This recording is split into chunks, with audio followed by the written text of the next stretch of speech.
मंगलों की जो मंगला है, जो मंगल करने वाले हैं गणेश जी, और वाणी को पवित्र करने वाली माता सरस्वती हैं। इन सबको प्रणाम करते हैं गोस्वामी जी। कोई भी शुभ कार्य हो तो प्रथम गणेश जी को प्रणाम जरूर करना चाहिए, गणेश जी के चरणों में वंदना करनी चाहिए। गणेश जी प्रथम पूज्य क्यों बने आप सब जानते हैं। एक बार भगवान शिव कार्तिकेय जी से और भगवान गणेश जी से बोले कि जाओ पृथ्वी की परिक्रमा करके आओ। जो सबसे पहले पृथ्वी की परिक्रमा लगाएगा वह प्रथम पूज्य कहलाएगा। कार्तिकेय जी का वाहन तो मयूर था, मोर पर बैठकर फुर्र से उड़ गए। पर गणेश जी का वाहन क्या है? जोर से चूहा, मूषक। गणेश जी का वाहन है चूहा।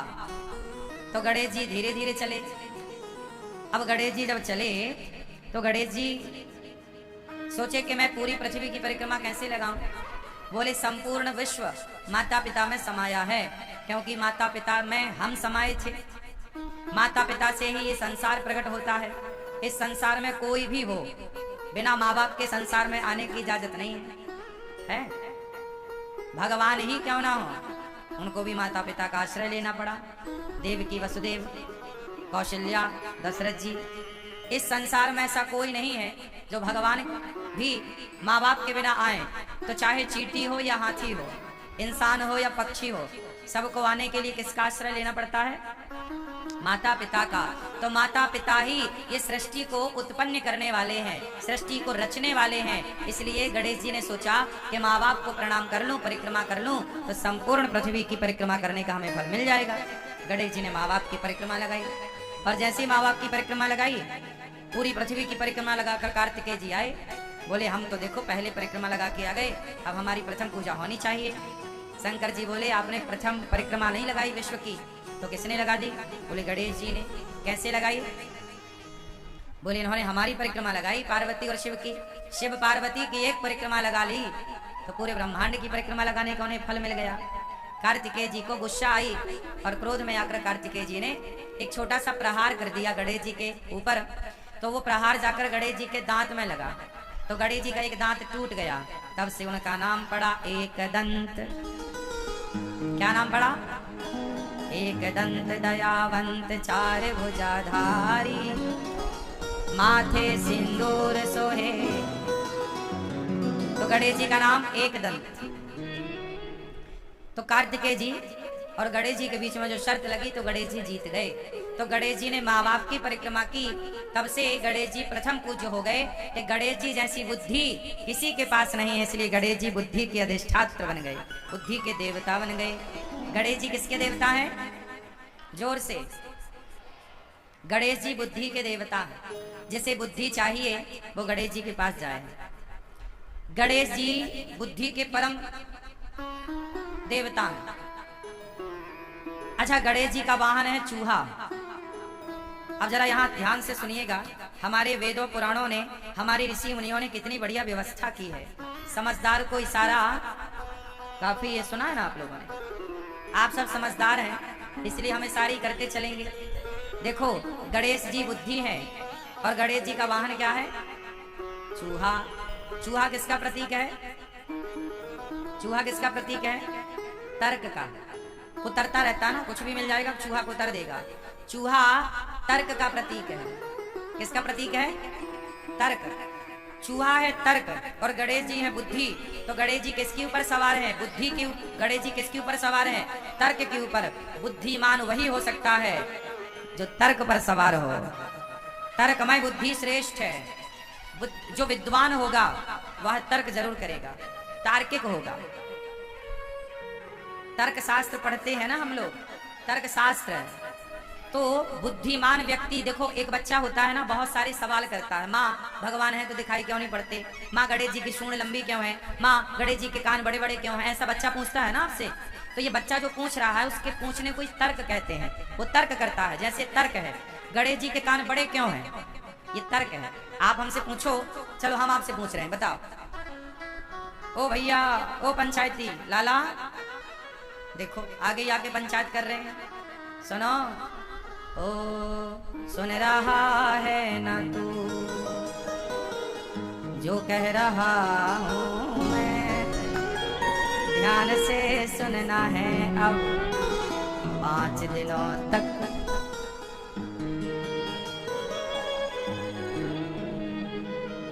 ठीक है, चलो बताओ गणेश जी के कान बड़े बड़े क्यों हैं? आप पंचायती भाई साहब, ये क्या है? ये मैं इनसे प्रश्न कर रहा हूं, मतलब मैं इनसे तर्क कर रहा हूं, यही है तर्क। गणेश जी के कान बड़े बड़े क्यों हैं? ये क्या है? बोलो बोलो, क्या है ये? तर्क है। क्या है ये? तर्क। अच्छा, तर्क कौन कर सकता है?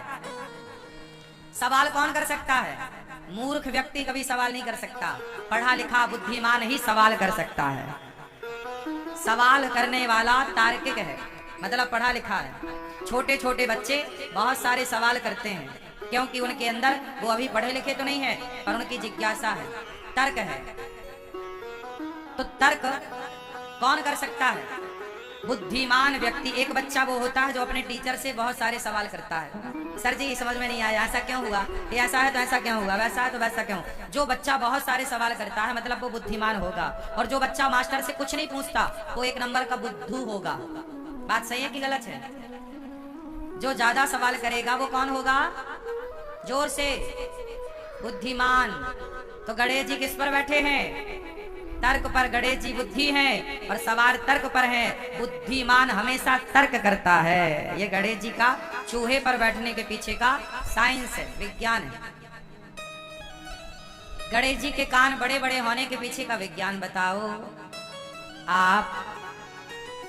गणेश जी के कान बड़े बड़े क्यों हैं? ना बताओगे? गुस्सा हो क्या?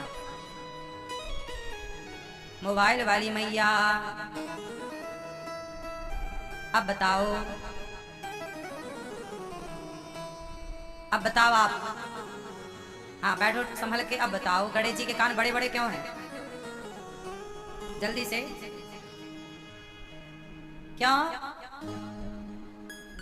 गणेश जी के कान बड़े हैं इसलिए आपको मैसेज दे रहे हैं कि भैया ज्यादा से ज्यादा सुनो, ज्यादा से ज्यादा सुनो। ज्यादा, यदि आप ज्यादा सुनने लग जाएंगे अपने माता की, पिता की, सास की, ससुर की, पति की, पत्नी की, तो आप कभी झगड़े में उलझेंगे ही नहीं। जो ज्यादा सुनता है वो झगड़े में नहीं उलझता। जो कम सुनने वाले होते हैं, बोले मैं आपकी क्यों सुनूं, जो कहते हैं मैं आपकी क्यों सुनूं, वो झगड़ा जरूर करेगा। और जो सुन लेता है, सुन लो ना, माँ की, पिता की, पत्नी की, पति की, सुन लो। गणेश जी के कान, गणेश जी के कान, मैया, ओ मोबाइल वाली मैया सुन लो, मेरी माँ काम आएगी मेरी बातें। 1-1 करोड़ की एक बात है,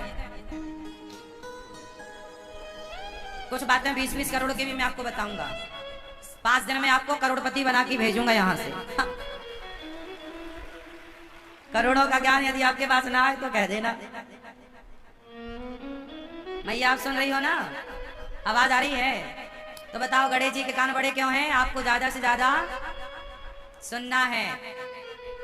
आप लोग कम सुनते हो ना, इसलिए झगड़ा होता है। पर गणेश जी क्या मैसेज दे रहे हैं? ज्यादा सुनो। अच्छा, गणेश जी का मुंह दिखाई पड़ता है आपको? क्यों? गणेश जी के दर्शन करके बताओ, गणेश जी का मुंह दिख रहा है?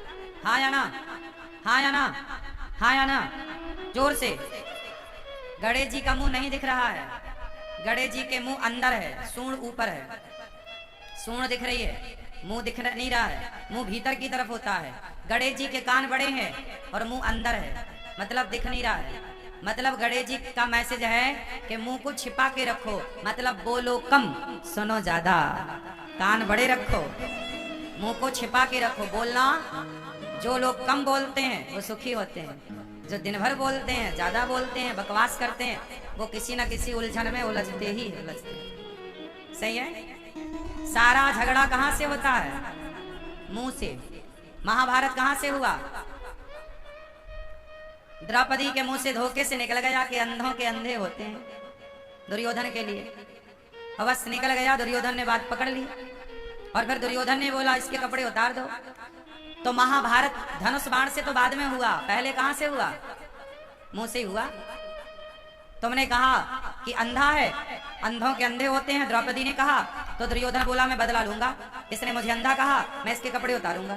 भरी सभा में द्रौपदी को नग्न करने के लिए, निर्वस्त्र करने के लिए दुशासन पकड़ के ले आया और भरी सभा में द्रौपदी को निर्वस्त्र करने का प्रयास किया। अब आप समझो कि सारा झगड़ा कहां से हुआ? बोलो, मुंह से हुआ। इसलिए कहता हूं, गणेश जी की तरह मुंह को छिपा के रखो, मतलब कम बोलो, कानों को थोड़ा बड़ा करो ताकि ज्यादा से ज्यादा आपको सुनने का अभ्यास हो। ज्यादा सुनो, कम बोलो। चलो, गणेश जी का पेट बड़ा है, बताओ क्यों? आप बताओ, गणेश जी का पेट बड़ा क्यों है? खाते ज्यादा है। आपने क्या खवा दिया? आपने क्या खवाया? कुछ नहीं, नहीं खवाया, फिर पेट कैसे बड़ा हुआ? मैया, पीली मैया, चश्मा वाली मैया और पीली मैया। हाँ, आप बैठे बैठे बताओ, क्या झोला लेके आई हो? एक झोला कथा सुनोगी? चलो बताओ, क्या गुजिया लाई हो झोले में? भूख लगी तो खा लेंगे। चलो बताओ, गणेश जी का पेट बड़ा क्यों है? बताओ मेरी माँ। ज्यादा खाते हैं? नहीं, गणेश जी ज्यादा नहीं खाते। गणेश जी एकदम फिट हैं, पर पेट बड़ा के पीछे एक मैसेज है। गणेश जी का पेट बड़ा इसलिए है, समाज को समझाना चाहते हैं कि भैया परिवार की बातों को पेट में ही रखा करो, पचा लिया करो, परिवार की बातों को बाहर ना उगला करो। आप लोग जरा घर में झंझट होती है ना, तो जाके पड़ोसन के घर रो लेती हो, सास ने ऐसा कह दिया, फलाने ने ऐसा कह दिया। आपके पेट में कुछ भी ठहरता नहीं है, सब उगल देती हो या उगल देते हो। इससे क्या होता है? संत जन कहते हैं अपने, एक दोहा बोल रहा हूँ, फिर आप अर्थ बोलना, हमें उसका अर्थ नहीं आता, आप लोगों से जानेंगे आज। अपने अपने घरन का दुख ना कहियो रोई, सुन इठले हैं लोग सब, बाट न ले हैं कोई। अपने अपने घरन का दुख ना कहियो रोई, सुन इठले हैं लोग सब, बाट न ले हैं खोए। आप सब अपने घर का दुख किसी से मत कहो, क्योंकि दुनिया सुनती है आपके संग रो रो कर, और आपका दुख रो रो कर दुनिया सुन लेगी। आपके जाने के बाद हंस हंस कर लोग बताते हैं कि देखो इसके घर ऐसा हो गया, इसका पति ऐसा है, इसकी पत्नी ऐसी है, इसका परिवार ऐसा है, इसका बेटा ऐसा है। इसलिए अपने घर की बातें कभी कितना भी अपना हो मत बताओ, बचाओ। इसलिए गणेश जी का पेट बड़ा, कुछ बातें पेट में, हर चीज बताने की नहीं। समझ में आई क्या? बोलो हाँ कि ना। बैठ जाओ अब मेरी माँ अच्छे से। अच्छा, गणेश जी खाते क्या हैं ज्यादा? जोर से क्या? लड़ुअन को भोग लगे। काय का भोग लगे? गणेश जी लड्डू खाते हैं, और हम भारत के लोग भी लड्डू खाते हैं। हम सनातनी लोग ना लड्डू ज्यादा खाते हैं। हमारे यहाँ मकर संक्रांति आती है तो लड्डू बनते हैं, गणेश उत्सव आता है तो मोदक बनते हैं। महाराष्ट्र में मोदक एक प्रकार का लड्डू ही होता है, पर लड्डू की बड़ी परंपरा है हमारे भारत में। क्यों? भारत में अनेक क्षेत्र में अनेक प्रकार के लड्डू बनाए जाते हैं। बेसन के लड्डू, तिल के लड्डू, है ना, और ना जाने किस किस के लड्डू आप सब बनाती होंगी मेरी माँ, और लोग खाते भी होंगे। अनेक अनेक लड्डू हम सब बना के खाते हैं। मोतीचूर के लड्डू, हाँ या ना, राजगिर के लड्डू, फला फला फला खूब सारे लड्डू। गणेश जी को लड्डू बड़ा पसंद है। क्यों? मैसेज क्या है लड्डू के पीछे? आप लोग लड्डू के पीछे का मैसेज समझिए, विज्ञान समझिए। लड्डू बनता है बहुत सारे दानों को जोड़कर। जैसे तिल का लड्डू बनाना है तो ढेर सारी तिल लेनी पड़ेगी और सारे तिल के दाने को जोड़ना पड़ेगा। जब जोड़ के एक कर दोगे तो लड्डू तैयार। एक दाने को दूसरे दाने से जोड़ा जाता है। बोलो हाँ, दाने को दाने से जोड़ दो, लड्डू तैयार। यही है लड्डू कि जैसे एक दाने को दूसरे दाने से अनेक दानों को जोड़कर एक कर दिया जाए, उसी प्रकार परिवार में 10 लोग हो या 20 लोग हो, गांव में 50 लोग हो या 1000 लोग हो, लड्डू की तरह संगठित होना चाहिए। लड्डू की तरह, बोलो जैसे लड्डू बहुत सारे दानों को जोड़कर एक होता है, ऐसे आपको एक रहना चाहिए। यदि आप सनातनी एक होते तो हमारा भारत कभी गुलाम ना होता। गुलाम हुआ ही इसलिए कि तुम विभाजित हो गए, जातवाद में बट गए, ऊंच नीच में बट गए, छोटे बड़े में बट गए, अमीरी गरीबी में बट गए। यदि बटे ना होते तो क्या मजाल मुगलों की और अंग्रेजों की कि तुम्हारे देश पर आक्रमण करते और जीतते। आते, चलो आते तो तुम संगठित होते तो पछाड़ देते, पर तुम हार गए क्योंकि तुम बिखर गए। लड्डू यदि बिखर गया, दाने दाने अलग हो गए, तो वो लड्डू कहाँ रहा? लड्डू तो तब तक है जब तक वो एक है, जुड़ा है, संगठित है। बस यही है। गणेश जी लड्डू खा के आपको कहते हैं कि मेरे भारतवासियों, मेरे सनातनियों, गणेश को मानने वाला प्रत्येक व्यक्ति सुन ले कि गणेश की पूजा करते हो तो लड्डू की तरह, लड्डू जैसे दाने को दाने से जोड़ के रखता है, आप भी सारे गणेश के पुजारी जुड़ के रहिए, सनातनी संगठित रहिए उस लड्डू की तरह। और लड्डू में मिठास भी होती है। संगठित तो रहना है पर आपस के रिश्तों में मिठास हो। क्या हो? रिश्तों में क्या हो? परिवार संगठित रहे लड्डू की तरह और मिठास, मीठे मिठास से भरा रहे। जहां सुमति तहां संपत्ति नाना, जहां कुमति तहां विपत्ति निदाना। संगठित रहो।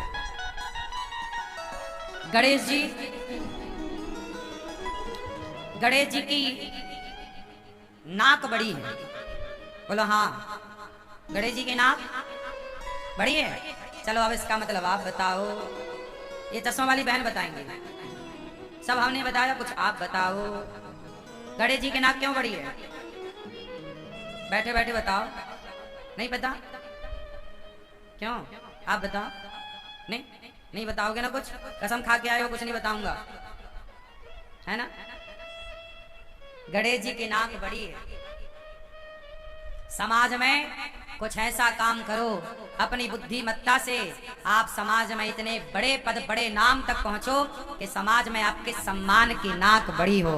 कभी नाक ना कटा लेना, कोई ऐसा गलत काम ना कर लेना कि आपकी नाक कट जाए। नाक बड़ी होनी चाहिए, मतलब आपका समाज में सम्मान होना चाहिए।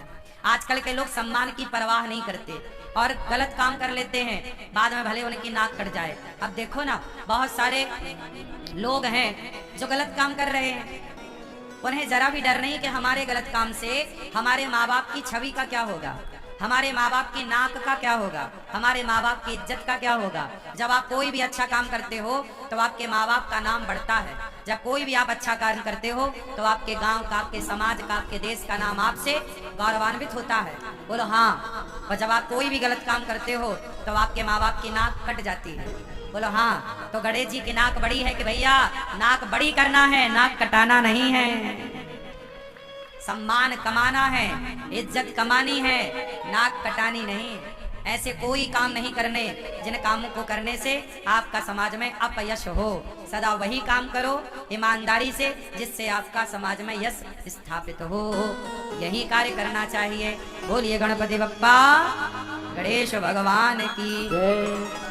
वैसे तो बहुत कुछ हम सीख सकते हैं और भी गणेश जी से, और जो खास खास बातें थी वो मैंने आपको कही। अब मैं आपको भगवान राम की कथा की ओर ले चलूं। उसके पहले बुराड़ी का इतिहास आपको बताऊं। आप कितने लोग बुराड़ी से हैं? जानते हो बुराड़ी क्या है? नाम बुराड़ी क्यों पड़ा? नहीं पता तो सुनो। बुराड़ी का नाम बुराड़ी नहीं है।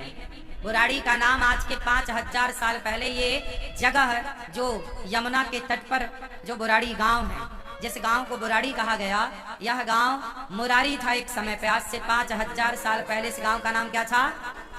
मुरारी। इस गांव को मुरारी कहा जाता था। क्यों कहा जाता था? क्योंकि इस मुरारी नाम के गांव की, इस बुराड़ी नाम के गांव की यमुना मैया थी, और मैया यमुना का भगवान श्री कृष्ण से पहला मिलन यहीं पर हुआ था बुराड़ी में। तो यमुना कालिंदी उनका नाम था। कालिंदी और भगवान श्री कृष्ण की भेंट इस मुरारी नाम के गांव पर हुई। इस स्थान से जब श्री कृष्ण की यमुना जी से भेंट हुई तो नाम पड़ा मुरारी। गांव का नाम था कृष्ण मुरारी, बाद में इसे बुराड़ी कहा गया। तो यह माता यमुना की तपस्थली रही है। भगवान श्री कृष्ण एक बार भ्रमण करते करते यहीं पर आए थे और यहीं पर उन्होंने सूर्य पुत्री यमुना जी को देखा तपस्या करते। माँ यमुना यहीं बुराड़ी में तपस्या कर रही थी। तो अर्जुन ने देखा कि प्रभु कोई स्त्री तपस्या कर रही है। तो भगवान गए। भगवान जब गए तो पूछा कि देवी आप कौन हैं? तो उन्होंने कहा कि मेरा नाम यमुना है, लोग मुझे कालिंदी भी कहते हैं। तो आप क्या चाहती हैं? बोले मैं आपसे विवाह करना चाहती हूँ। तब भगवान श्री कृष्ण का चौथा विवाह यहीं संपन्न हुआ था। भगवान श्री कृष्ण का चौथा विवाह, तो बुराड़ी भगवान श्री कृष्ण की ससुराल है। भगवान श्री कृष्ण की क्या है? जोर से। तो हम कहाँ बैठे हैं? कन्हैया की ससुराल में। यहाँ यमुना माँ की तपस्थली रही है। ये महाभारत काल से इस स्थान की बड़ी महिमा रही है। यह भी अपने आप में एक तीर्थ रहा है, तपोभूमि रही है यमुना माँ की। तो कृष्ण मुरारी नाम था यहाँ का। मुरारी बाद में क्या पड़ गया? बुराड़ी। हाँ या ना? समझ में आ रही है मेरी माँ? तो आज से आप लोग इस गांव को क्या कहेंगे? मुरारी। कहाँ से आई हो? कृष्ण मुरारी से आए हैं। बुराड़ी मतलब मुरारी। तो ये इस स्थान की महिमा है। तो हम लोग माँ यमुना के तट पर बैठे हैं और यहाँ भगवान श्री कृष्ण आते जाते रहते थे। यहाँ से भगवान का एक गहरा संबंध था। यहाँ पर भगवान शिव की भी स्थापना अर्जुन के द्वारा भगवान श्री कृष्ण के द्वारा की गई है। तो यहाँ पर बड़ी मान्यताएं हैं। भगवान राम की कथा आज हम सुनेंगे 5 दिनों तक। भगवान राम भवानी शंकरौ वंदे श्रद्धा विश्वास रूपिणौ याभ्यां विना न पश्यन्ति सिद्धः स्वान्तस्थमीश्वरम्। भगवान शिव को प्रणाम करते हैं तुलसीदास जी और रामचरितमानस को प्रारंभ करते हैं। सबको प्रणाम करते करते एक प्रश्न पर आकर रामचरितमानस खड़ी हो जाती है। राम कौन है? रामचरितमानस कहाँ से शुरू होती है कि राम कौन है? राम, उत्तर दो। राम, राम कौन है? बताओ राम कौन है? राम कथा यहां से स्टार्ट होती है सवाल से। ये प्रश्न है राम कथा का। राम कौन है? जिन राम की हम पूजा करते हैं वो राम कौन है? एक राम दशरथ के बेटा है। एक राम, कुछ लोग कहते हैं एक राम दशरथ का बेटा, एक राम घटघट में लेटा, एक राम का सकल पसारा, एक राम का सब जग सारा। कौन से राम के आप उपासक हैं? जो दशरथ जी के पुत्र राम हैं वो कौन है? यदि वो भगवान हैं तो वो अपनी पत्नी के वियोग में दर दर की ठोकर क्यों खा रहे हैं? भगवान क्या पत्नी के वियोग से प्रभावित होगा? क्या भगवान की पत्नी को भी कोई चुरा सकता है? यदि राम भगवान हैं तो उनकी पत्नी का हरण रावण ने कैसे कर लिया? अब आप सोचो कि भगवान की पत्नी को भी कोई चुरा सकता है क्या? यदि राम भगवान हैं तो उनकी पत्नी चोरी कैसे चली गई? ये सवाल भरद्वाज ऋषि के मध्य रखा गया और ये सवाल बड़ा अच्छा है। एक बार क्या हुआ कि माता पार्वती, माता सती भगवान शिव की पत्नी, एक बार क्या हुआ भगवान शिव की पत्नी माता सती सत्संग करने गए। भारद्वाज ऋषि ने याज्ञवल्क्य जी से पूछा कि राम कौन है? याज्ञवल्क्य जी ने कहा कि यही सवाल भगवान शिव से माता पार्वती ने पूछा कि कौन है। तो पूरी घटनाक्रम सुनाया। घटना घट गई। एक बार की बात है, एक बार त्रेता युग माही शंभु गए कुंभज ऋषि पाही संग सती जग जननी भवानी पूजे ऋषि अखिलेश्वर जानी। एक समय की बात है मैया, ध्यान से सुन लो मेरी माँ, सुनो। ये राम कौन है? यदि ये भगवान है तो इनकी पत्नी का अपहरण कैसे हुआ? भैया बताओ, टोपी वाले भैया, हमारी सुरक्षा करने वाले भैया बताएंगे राम कौन है? केवल इतना उत्तर दो, राम कौन है? राम मनुष्य है कि भगवान है? ऑप्शन हम दे रहे हैं। पहला सवाल, राम कौन है? राम मनुष्य हैं या भगवान है? आप बताइए भैया, राम कौन है, मनुष्य या भगवान? कौन? मनुष्य। राम मनुष्य हैं। आप राम को मनुष्य मानते हैं, आप राम को क्या मानती हैं, मनुष्य या भगवान? चश्मा वाली बहन, ऑप्शन दे रहे हैं हम दो। राम कौन है, मनुष्य या भगवान? जोर से। मनुष्य। आप बताओ। हाँ, जोर से। भगवान। आप बताओ भैया, हमारे पुलिस वाले भैया बताएंगे। राम भगवान है। आप बताओ बहन। मैया, अरे उठो ना, बताओ राम कौन है, मनुष्य या भगवान? भगवान। ये हमारी बहन बताएंगी पुलिस विभाग से। मनुष्य है राम की भगवान है? ब्रह्माणी रुद्राणी तीनों देवियां बैठी, तीनों बताएंगी। बताओ, राम भगवान है या मनुष्य है? जोर से बोलो मेरी माँ, कौन है? अब बताओ कौन है राम? कुछ कह दो। मनुष्य के भगवान? भगवान। अब आप लोग बताओ, राम कौन है? राम कौन है? भगवान। यदि राम भगवान है तो भगवान की पत्नी चोरी चली गई, उन्हें पता क्यों नहीं लगा? है? बताओ क्यों? राम यदि भगवान हैं तो उनकी पत्नी चोरी चली गई, पता कैसे नहीं लगा? सबसे पूछ रहे हैं, हे खग मृग हे मधुकर श्रेणी, तुम देखी सीता मृग नैनी। हे खग, हे मृग, हे मधुकर, बताओ हमारी सीता कहाँ है? सबसे पूछ रहे हैं राम, कहाँ है सीता, कहाँ है सीता? ये भगवान होते तो पता ना लगा लेते कि मेरी पत्नी रावण लेकर गया है? पशु पक्षियों से क्यों पूछ रहे हैं, है ना? तो सुनो, अब आपके पास इसका उत्तर है। राम को क्यों नहीं पता लगा कि मेरी पत्नी को रावण ले गया है? जोर से बोलो मेरी माँ। क्यों? आप बताओ। नहीं पता? तो फिर सुनो, आपको जो नहीं पता वही पता लगाने के लिए तो ये अनिरुद्ध आपके बीच में आया है। जो आपको नहीं पता है वही आपको पता हो, इसलिए हम आए। तो सुनो, बात ऐसी है कि भगवान राम, राम कौन है साहब? मनुष्य नहीं है, राम भगवान है। राम कौन है? भगवान है, मनुष्य के रूप में है। राम कौन है? भगवान। और किसके रूप में है? मनुष्य के रूप में। जैसे आपको कहा जाता है पुलिस वाले भैया, लेकिन पुलिस कौन होती है?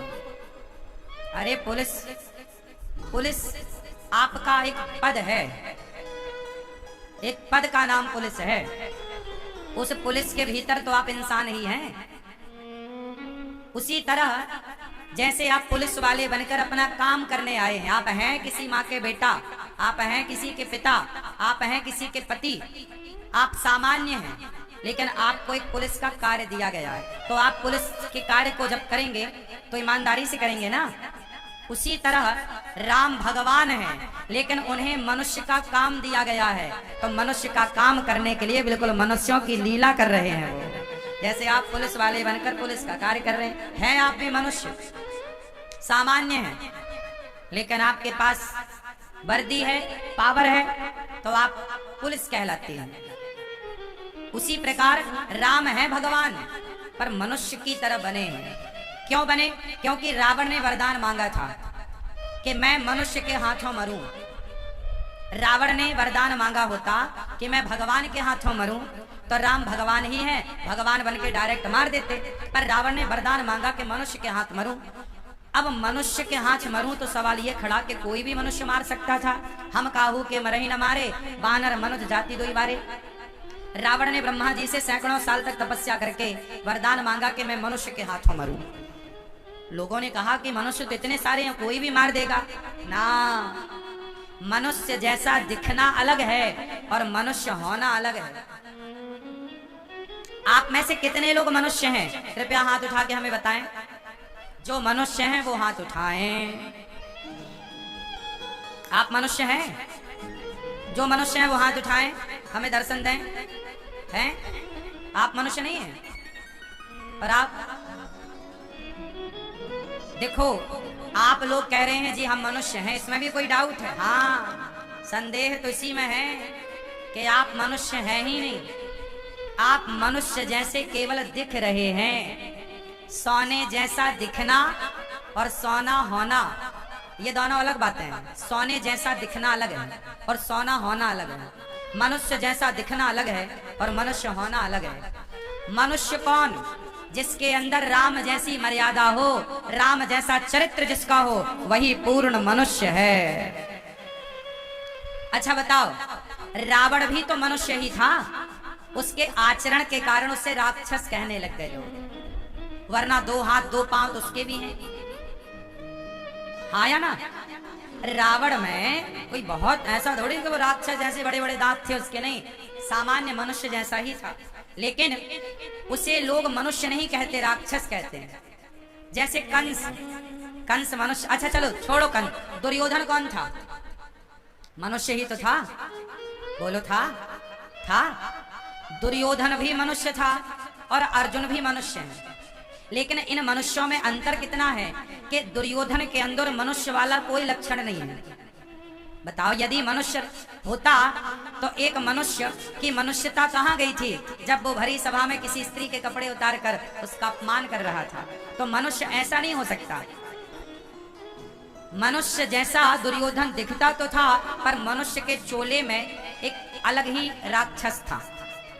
शकुनी मनुष्य जैसा दिखता तो था, पर मनुष्य के चोले में एक अलग ही राक्षस था। ऐसे आज के इंसान मनुष्य जैसे दिख तो रहे हैं, पर मनुष्य के चोले पे कुछ भेड़िए हैं। अब आप बताओ, जो 8-8, 10-10 साल की बेटियों के साथ बलात्कार कर रहे हैं, वो भी तो मनुष्य ही है, पर आप क्या उसे मनुष्य कहोगे? अभी आप सबने सुना बंगाल में एक बेटी के साथ दुराचार हुआ। आप सब खूब इस घटना को जान रहे हैं। बताओ, जिन्होंने उस बेटी के साथ बलात्कार किया, अभी मैंने सुना कि एक मध्य प्रदेश में एक शहर में घटना घटी।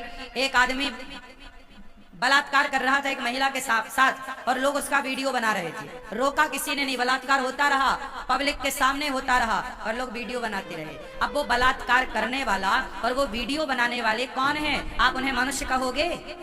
बोलो।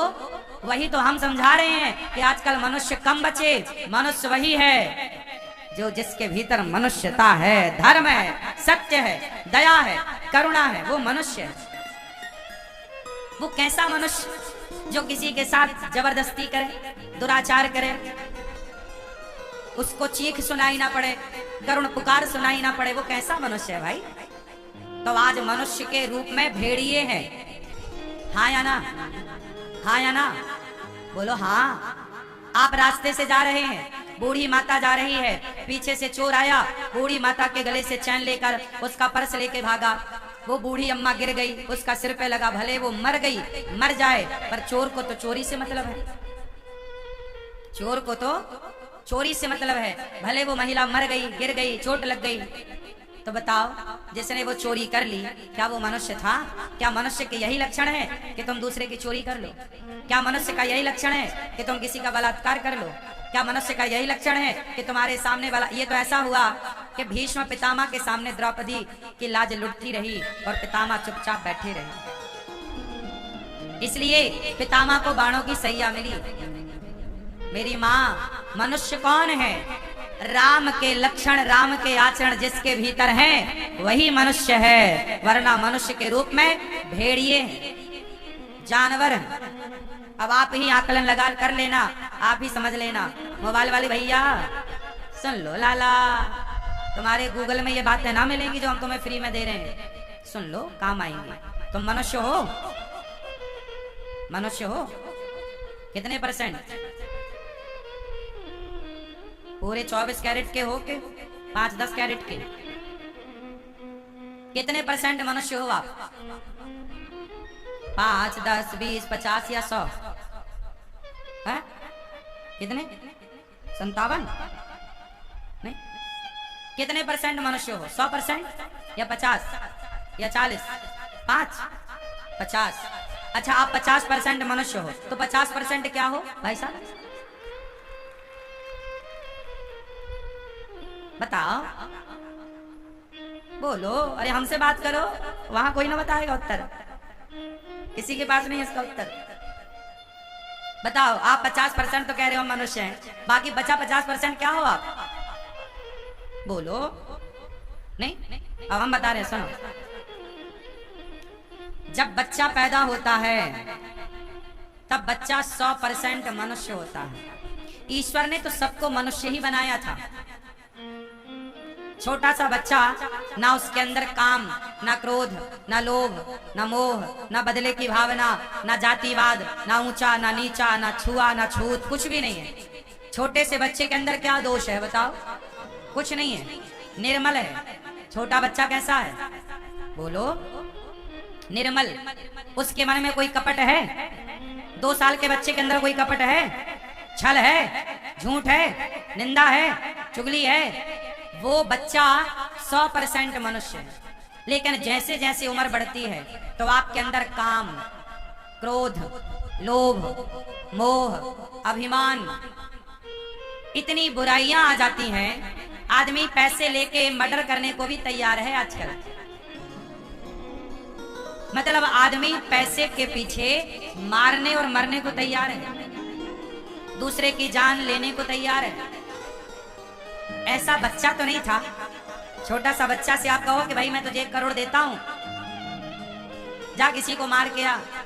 छोटा बच्चा ऐसा नहीं कर सकता। वो मनुष्य है, पर जैसे ही जैसा बड़ा होता है ये मनुष्य, इसके अंदर लोभ लालच इतना घुस जाता है, काम क्रोध इतना घुस जाता है कि उस बुराइयों के कारण वह इंसानियत तो 2-5% रह जाती है, बाकी वह बुराई का पुतला बन करके खड़ा हो जाता है।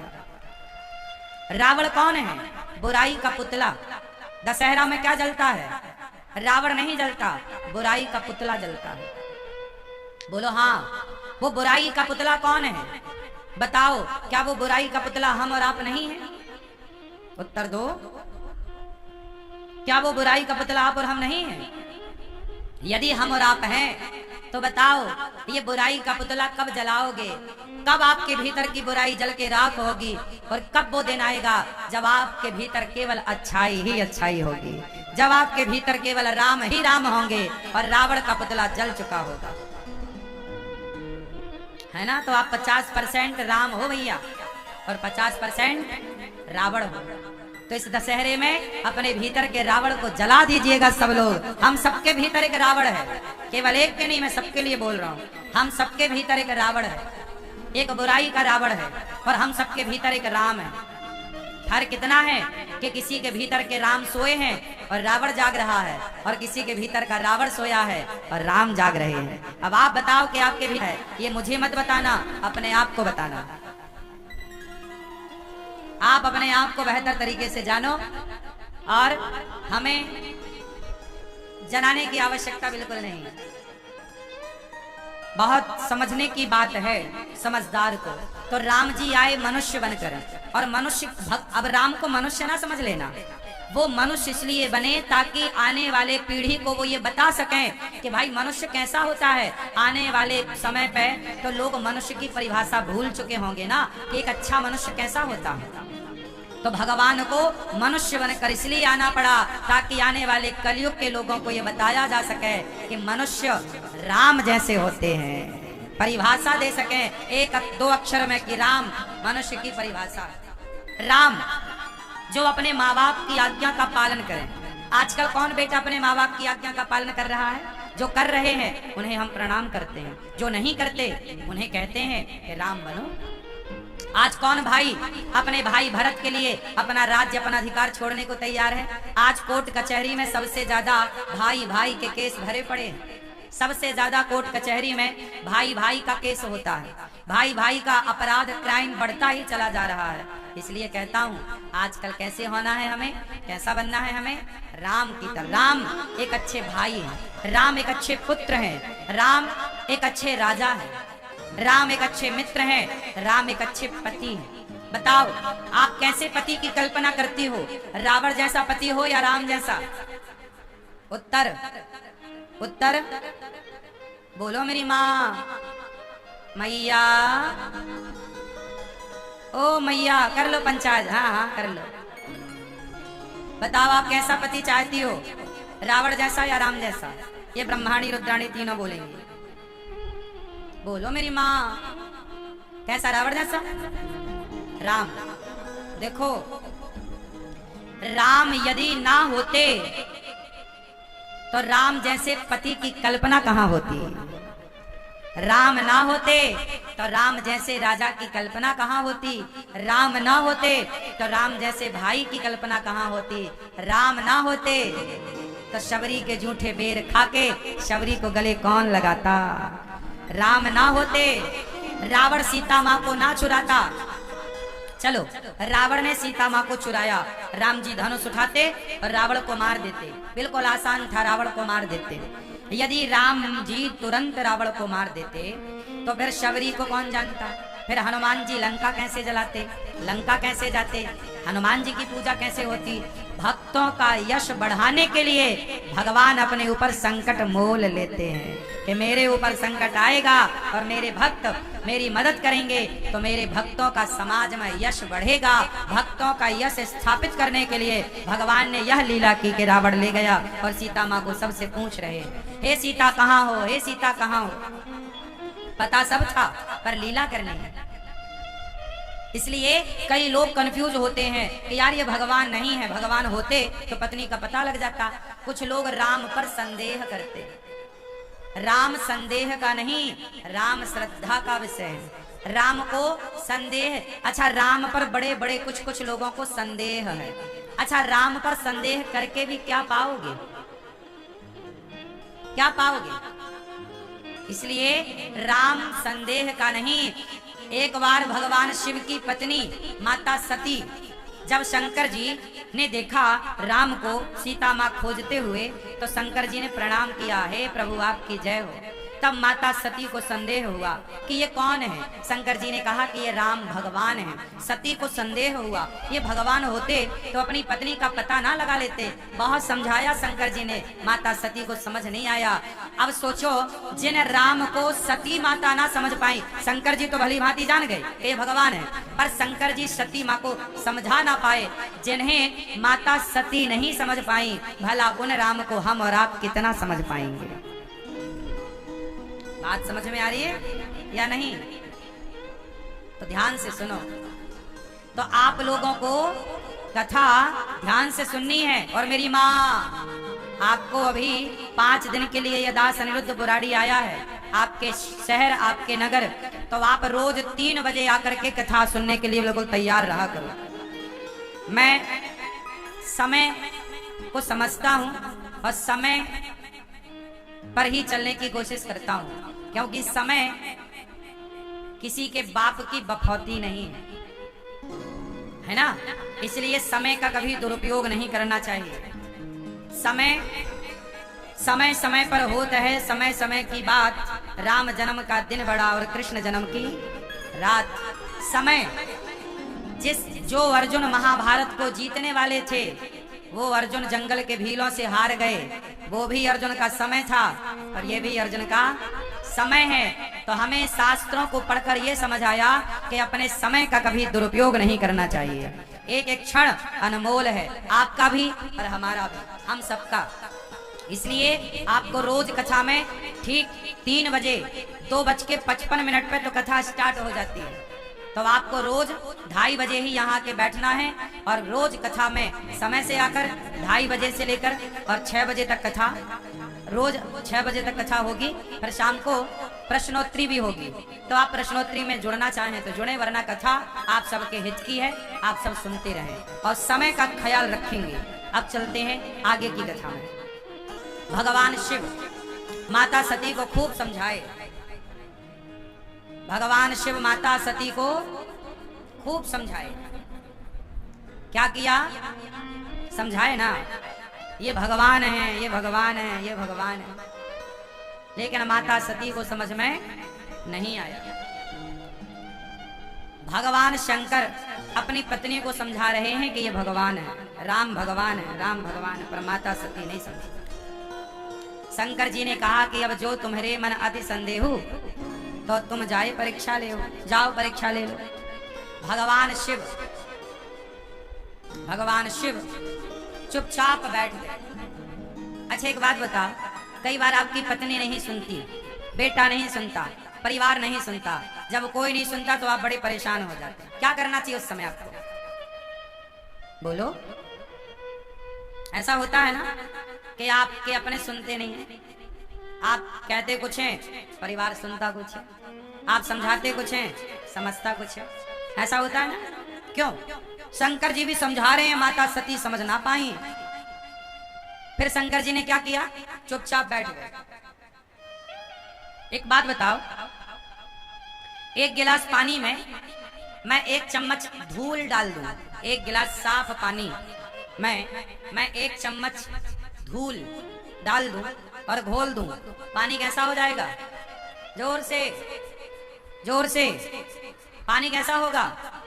गंदा। धूल घोल दी ना, गंदा हो गया। अब वो साफ हो सकता है कि नहीं? बोलो।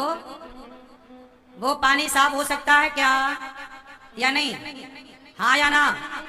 बोलो। हो सकता है। आप उस गिलास को चुपचाप रख दो, हाँ या ना? जब उसे शांत रख दोगे तो धूल अपने आप नीचे बैठ जाएगी और पानी स्वच्छ ऊपर ऊपर आ जाएगा। कई बार आपके विचारों में भी गंदगी आ जाती है, कई बार आपके विचार भी गलत होते हैं, आप गलत ही गलत सोचते हैं, गलत करने का मन होता है। उस समय क्या करो? बस अपने आप को शांत कर लो, चुपचाप बैठ जाओ। जैसे ही आप शांत चित्त से बैठेंगे, अपने आप आपके भीतर के गंदे विचार नीचे बैठते जाएंगे और अच्छे विचारों से आप भरते चले जाएंगे। इसलिए हमारे संत लोग ध्यान कराते हैं। मेडिटेशन जरूरी है। क्या जरूरी है? ध्यान। ध्यान क्या करता है?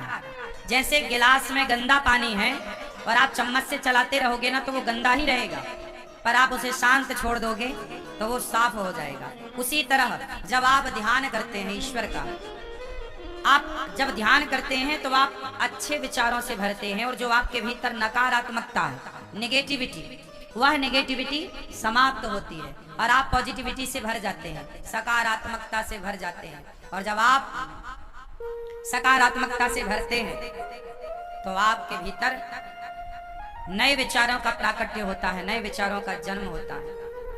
इसलिए आप सबको चाहिए कि आप सब थोड़ा शांत रहा करें, शांति से कथा सुने। ध्यान क्या है? आप कथा में बैठे हैं, कथा में ध्यान लगा रहे हैं, कथा को मन लगाकर सुन रहे हैं, यह भी आप ध्यान ही कर रहे हैं, यह भी एक ध्यान है। इससे क्या हो रहा है? आपके सारे विचार पवित्र हो रहे हैं, आपके भीतर की निगेटिविटी, नकारात्मकता समाप्त हो रही है। तो भगवान शंकर ने कहा, हे सती, सती जी से कहा, जो तुम्हारे मन अति संदेह हो तो किन जाय परीक्षा ले हो। हुई है सोई जो राम रचि राखा, को करे तर्क बढ़ा वही शाखा।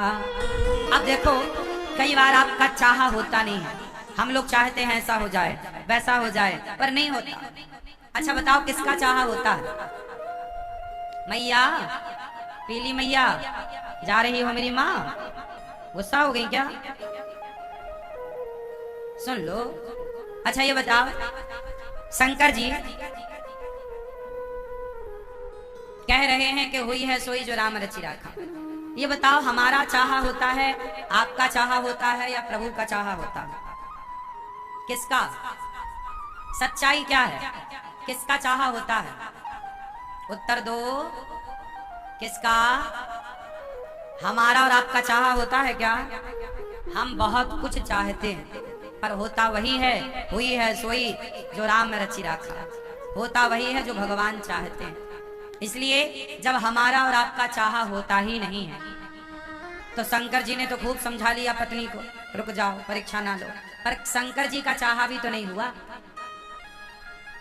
जब शंकर जी का चाहा नहीं हुआ तो शंकर जी चुपचाप बैठ गए और भगवान का ध्यान लगाए कि प्रभु अब जो हो रहा है वो आपका चाहा ही हो रहा है, इसलिए हम परेशान ना हो। हरी इच्छा भाभी बलवाना, हुई है सोई जो राम रचि राखा। अब जो होगा ठीक है होगा, कर भी क्या सकते हैं।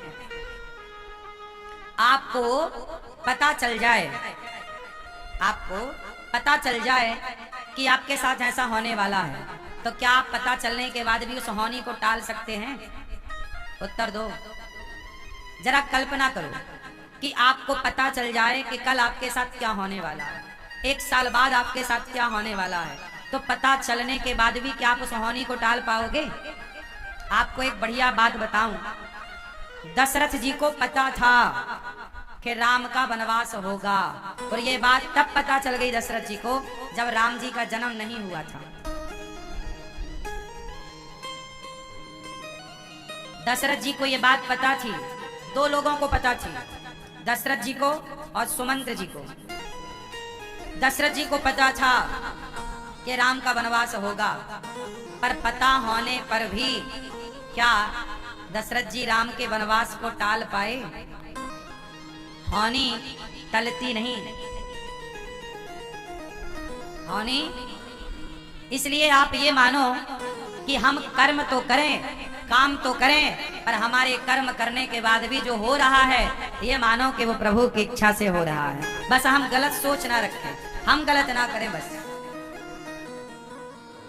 हम बुराड़ी आए आपके बीच में कथा सुनाने, तो ये हम आए नहीं, ये होनी थी। प्रभु ने पहले से तय कर दिया था कि इस दिन आपको जाना है वहां कथा सुनाने।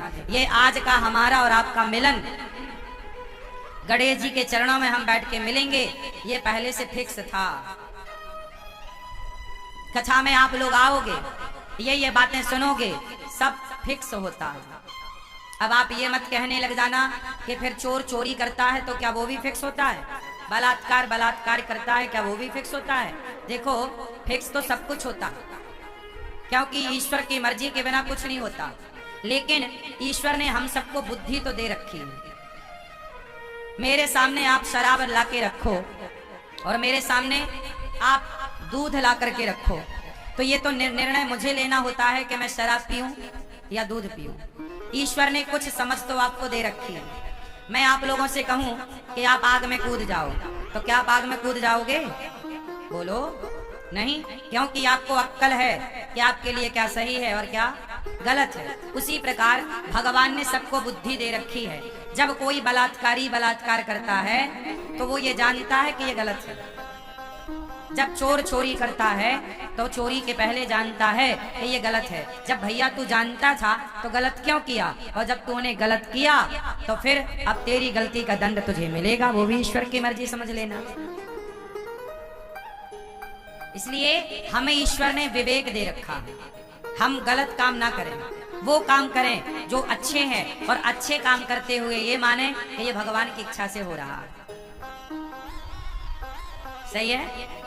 अच्छे काम में भी यदि बाधा आ जाए, जैसे राम वनवास, राम राजा बनने वाले हैं, राम राजा बनने वाले हैं और अचानक बाधा आ गई कि वनवास नहीं बन, आपको राजा नहीं बनना, वनवास जाना है, तो राम के जीवन में एक बाधा आ गई।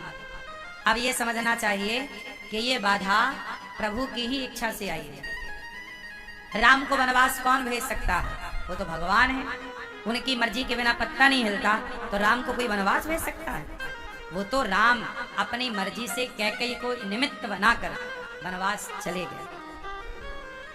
तो हमारे और आपके साथ जो हो रहा है, ये समझो कि छोटा बच्चा जिस तरह खिलौनों के साथ खेलता है, वो चाहे तो खिलौनों को उठा के यहाँ रखे, वो चाहे तो खिलौनों को उठा के वहां रखे, वो चाहे तो खिलौनों को अपने माथे रख ले, और वो चाहे तो खिलौनों के ऊपर पांव रख दे। छोटे से बच्चे के हाथ में खिलौना है, जैसा वो चाहता है वो खिलौनों के साथ खेलता है। सच्ची बात तो ये है कि हम सब विधाता के खिलौने हैं। भगवान जैसा खेल रहे हैं, ये सब ईश्वर का खेल है। आप यहाँ हो, ये भी ईश्वर का खेल है। आप सुन रहे हो, ये भी ईश्वर का खेल है। कहते हैं बिहारी जी की महफिल को बिहारी जी सजाते हैं, और कथा सुनने वही आते हैं जिन्हें बिहारी जी बुलाते हैं। तो बताओ, हम ये कैसे ना माने कि सब कुछ हरी इच्छा से हो रहा है? हम यहाँ आए, ये भगवान की इच्छा है। आप यहाँ आए, ये भगवान की इच्छा है। हम जो कह रहे हैं, ये भगवान की इच्छा है। हम जो खा रहे हैं वो भगवान की इच्छा है। हम महलों में रह रहे हैं, ये भगवान की इच्छा है। हम झोपड़ी में रह रहे हैं, ये भगवान की इच्छा है। हम 56 भोग खा रहे हैं, ये भगवान की इच्छा है। हम नमक रोटी खा रहे हैं, ये भगवान की इच्छा है। हर चीज में यदि आप ईश्वर की इच्छा मान लें तो आप सबसे सुखी हो जाएंगे कि आप सब में ईश्वर की इच्छा मान रहे हैं। हरि इच्छा भावी बलवाना, सब भगवान की इच्छा है। इसलिए तो कहता हूं कि जो भगवान कर रहे हैं वो किसकी इच्छा है। अच्छा ये बताओ, आप में से कितने लोगों के बाल पक गए? सच्ची बताओ। मेहंदी पोते हो अच्छा है, पर बता दो नेचुरल, किस किस के बाल पक गए? पक गए तो बताओ, ये आपके बाल पक गए, ये आपकी इच्छा है या भगवान की? आपने तो कुछ किया ही नहीं ना, और बाल पक गए। आपने तो बल्कि काला करना चाहा, मेहंदी वहंदी लगाए, लेकिन पक तो गए। अच्छा ये बताओ, आप बूढ़े हो गए, ये किसकी इच्छा है? आप तो कोई नहीं चाहता कि हम बूढ़े हो जाएं, लेकिन बुढ़ापा आ रहा है कि नहीं? बोलो हाँ, आ रहा है। किसकी मर्जी से आप बूढ़े हो रहे हो? आपकी शक्ति बढ़ रही है कि घट रही है? बोलो। शरीर की एनर्जी बढ़ रही है कि घट रही है? जोर से। हाँ, पहले आप 10 रोटी खा लेते थे, 15 रोटी खा लेते थे, अब आपसे 5 रोटियां नहीं खा रही हैं। आपकी शक्ति, पहले आप लंबा दौड़ते थे, अब आप जरा दौड़ते हो सांस भरने लग जाती है। मतलब आपकी शक्ति बढ़ नहीं रही। 25 साल 30 साल तक शक्ति, 20 साल तक तो शक्ति बढ़ती है, और 20 से 30 साल तक शक्ति थोड़ा और स्थिर रहती है, मेंटेन रहती है। और 30 वर्ष के बाद 35 साल मान लो, उसके बाद जो शक्ति घटना स्टार्ट होती है तो फिर उसका कोई दुनिया में इलाज नहीं है। ये सत्य है, परंतु ये और सत्य है कि ये सब कुछ ईश्वर की मर्जी से हो रहा है। आपका जन्म, आपका लड़कपन, आपकी जवानी, आप जवानी से बुढ़ापे में चले गए, ये किसकी इच्छा है? बोलो बोलो। आज इतना विज्ञान तरक्की कर गया तो क्या कोई बूढ़ा होने से बचा? यदि विज्ञान इतनी तरक्की कर गया तो कोई बूढ़ा ही ना हो भाई। बचा लो सबको बूढ़ा होने से, सबको जवान रखो। लेकिन नहीं, बूढ़ा पाएगा हाँ या ना? बाल पक गए, किसकी मर्जी? इसलिए जो हो रहा है, आपके बेटा हो गया, बेटी हो गई, किसकी मर्जी थी? ईश्वर की मर्जी। आपका विवाह हो गया फलानी लड़की से, फलाने लड़के से, किसकी मर्जी थी? आपकी मर्जी से कुछ नहीं होता मेरी माँ, सब कुछ ईश्वर, हम खिलौने हैं। इसलिए जिसके खिलौने हैं, आओ उस भगवान के चरणों में समर्पण कर दें, यही सबसे बड़ा समाधान। जिसके हो उसको तुम्हें सौंपता हूँ, अमानत तुम्हारी, कृपा की न होती जो आदत तुम्हारी, तो सुनी ही रहती अदालत तुम्हारी। गरीबों के दिल में जगह तुम न पाते, तो किस दिल में होती हिफाजत तुम्हारी। इसलिए भगवान की कृपा से जो है उस पर धन्यवाद दो। करते हैं कान्हा तेरा हर पल शुक्रिया, खुशियाँ जो दी हैं उसका भी शुक्रिया। भगवान का हर पल क्या करो? धन्यवाद दो। जो आपने दिया, खुशी दी, उसका धन्यवाद दो। दुख दिया, कोई बात नहीं। माँ बच्चे को हंसाती है तो कभी एक थप्पड़ भी तो मारती है, नहीं मारती? और जब थप्पड़ मारती है तो बच्चा रोता है, तो रो रहा है, इसका मतलब ये नहीं कि माँ तुम्हारा नुकसान करना चाहती है, माँ थप्पड़ भी मारती है तो बच्चे के भले के लिए। भगवान कुछ दुख देते हैं तो वो आपके भले के लिए देते हैं, इसलिए उस दुख में नाराज ना हुआ करो, धन्यवाद दिया करो। आजकल लोग शिकायत करते हैं, भगवान ने ये नहीं दिया, भगवान ने वो नहीं दिया। धन्यवाद दे दो ना साहब, जो दिया है क्या उसका धन्यवाद दिया?